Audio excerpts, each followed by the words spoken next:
Good day, one and all, and welcome back to another showdown and throwdown on Grudge Match Unlimited, the show where different fictional universes collide for the express purpose of pitting characters against each other who would normally never be able to fight due to existing in different universes.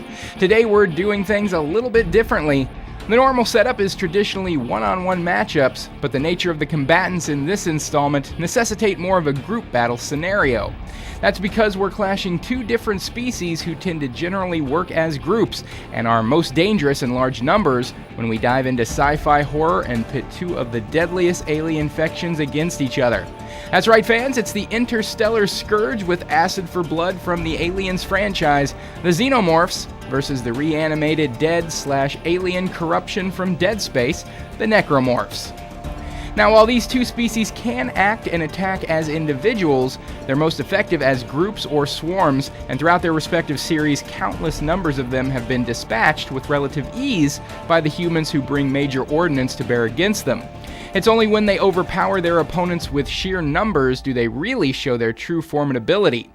Another similarity between the two is that they both rely on utilizing humans to bolster their ranks, necessitating the death of the humans in question, which is what makes them so dangerous to human existence, as they literally need us to die in order for them to live. So taking a look at them individually and starting with the Xenomorphs from the Alien franchise, first seen in the 1979 film Alien. They are a silicon-based life form whose life cycle requires that the eggs that the queen lays have face-hugging aliens that come out of them, hug the face of a human and implant an embryo into their esophagus. This gestates for a while in their chest before bursting through their chest, killing the human, and that's where you get the generally seen alien creature. It grows very quickly and becomes very, very deadly in its own right. Now, as adults, the Xenomorph drones, as they are sometimes known, are very strong, very fast, and durable. They're very animalistic, so they tend to move on four legs, though they can stand upright and go on two if need be. They are quite strong, quite fast, quite durable, and they have a lot of natural weapons on them, such as a whip-like tail that has a scorpion-like point on the end of it, which can very easily penetrate even the hardiest of beings. They have strong claws on their limbs and strong fangs that they can shoot right through a person's head because they have the, of course, double mouth, and their inner mouth can be shot out almost like a projectile for short distances and go right through the skull of an opponent. Additionally, they have what is sometimes regarded as the best defense ever, in that they have highly concentrated acid for blood. So any injury they sustain causes this blood to spray out all over the place because it's under pressure, it's very, very concentrated, so even a small bullet wound can cause their acid blood to spray all over the place, usually severely injuring whoever it was that injured them in the first place.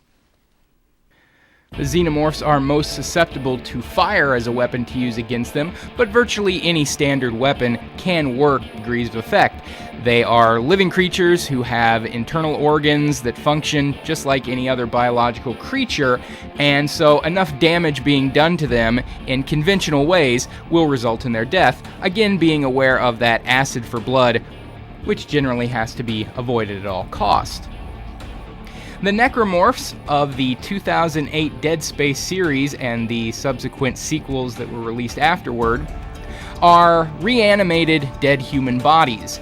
In the world of Dead Space, large alien monolithic artifacts called markers were found on various planets, and thought to just be ancient artifacts, these markers actually sent out a almost imperceivable electromagnetic signal that alters dead cells on the molecular level, causing dead bodies to mutate and reanimate. It also has the effect on living beings of causing dementia and psychosis. So, when a dead body is affected by this electromagnetic signal, it mutates in a variety of different ways, resulting in a lot of different types and breeds of necromorphs, but it always reanimates them as monstrous creatures and drives them to kill other humans in order to essentially propagate its own species, to create more dead flesh in order for those newly dead people to then mutate and become Necromorphs themselves. Now, since they are technically dead, not technically alive, the Necromorphs can survive catastrophic injuries and damage because they don't rely on internal organs or cardiovascular system in any way. They don't need the blood that their bodies still contain to function. They don't need to eat. They don't need to breathe. They are wholly self-sufficient. This is why in the game series, simply shooting them in the head or in any specific part of the body is not a viable way to kill a Necromorph. The only surefire way to take out a Necromorph is by total body dismemberment, shooting off or cutting off of several of its limbs to the point where it's no longer able to move around, it's no longer a viable threat. Now, since they do come in a variety of different types, they have a lot of different strengths and weaknesses. There are some Necromorphs who are very, very quick and can be very stealthy, moving through vent systems, and can come up on a person with great speed. There are other types of Necromorphs who specialize in strength, having brute strength. There are some who have explosives, have developed biological explosives that can blow up and cause severe damage. There are some who can fire projectiles, energy or acid projectiles out of their own bodies. So there's a wide variety of different kind of Necromorphs that have a lot of different types of attacks that they can bring to bear. But their most prominent and dangerous ability is, of course, the thing that makes them seemingly like space zombies, their ability to infect and reproduce by turning other humans into Necromorphs like themselves. So having taken a look at both of these alien species, it's time to see what would happen if a group or swarm of them were to collide with one another, and see what would happen and which group would come out superior. The winner's going to be the Xenomorphs. Now, while the Necromorphs do have some advantages, specifically the being very, very difficult to permanently put down due to their dead natures and not having to live and utilize their organs and internal systems, that is a decided advantage over the Xenomorphs, who actually can be killed much more easily. A severe head wound or distress to their internal organs will kill them, and that would make it a lot more difficult for the Xenomorphs to kill the Necromorphs. The Xenomorphs have a lot more natural weapons to bring to bear. They tend to be, in general, quicker, faster, and more durable, especially more hardy. Their bodies are silicon-based and not the kind of carbon-based that humans are, which is what the Necromorphs are going to be since they are made up of dead humans. This means that the Xenomorphs are not going to be easily infected by the Necromorph plague the way humans are. So the greatest strength of the Necromorph to turn its victims into Necromorphs like itself is not going to be something that they can do to the Xenomorphs, since they're a totally different type of life form that's not subject to the same pathogens and infections that humans are. So the Necromorphs can be strong, can be fast, but the different varieties really usually only have one of those factors as an advantage to each one of them. So a Necromorph who's really fast is not liable to be very strong. A Necromorph who's super strong is going to be slow.